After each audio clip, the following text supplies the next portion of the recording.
We got a lot to get to, including the weather, but we're going to start with this video that is getting a lot of attention tonight. A Chicago restaurateur shared this with us, hoping this will draw attention to a growing concern about children selling items at busy intersections. NBC5's Charlie Wojciechowski on the story for us. He joins us from the newsroom tonight. Charlie, these images upsetting, but sadly not uncommon to see kids selling like this. That is so true, Allison. The video shows a woman confronting and then tackling a young girl selling flowers late at night at a River North neighborhood restaurant and bar. But the restaurant's owner says it also shows something he's been seeing for the past 2 years.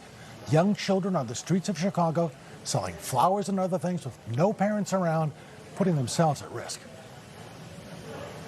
Disturbing video from a restaurant surveillance camera is raising new questions in the River North neighborhood. There was a child, probably 8, 9 years old, that where this woman picked her up, body slammed her. It seems that she was going through her pockets looking for something, demanding something back from the little girl. Sam Sanchez says the video is recorded here outside his Moe's Cantina around 3 a.m. a couple of weeks ago. The young girl was selling flowers when she was confronted by an older woman. Sanchez thinks more is going on than just a random attack. He points to other incidents where children are selling flowers on the street late at night, often with no parent in sight. How is a 5-year-old, 3-year-old, or 10-year-old child has a $1,000 cell phone on their hands and going up to people asking them to Venmo them money? The city sets limits on where street vendors can operate. They're excluded from parts of the South Loop, the Central Business District, and downtown.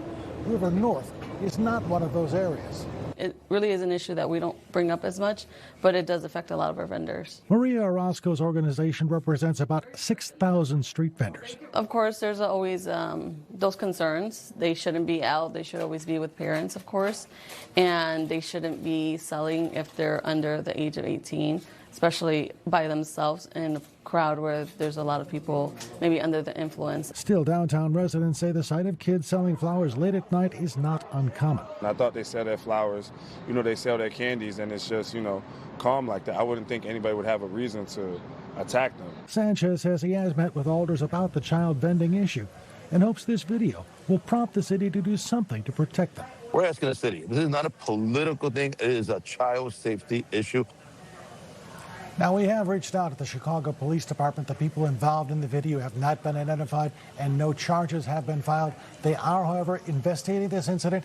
At least 2 aldermen are doing the same thing as well. Steph and Allison, back to you. Okay. Charlie Wojciechowski in the newsroom. Thank you, Charlie.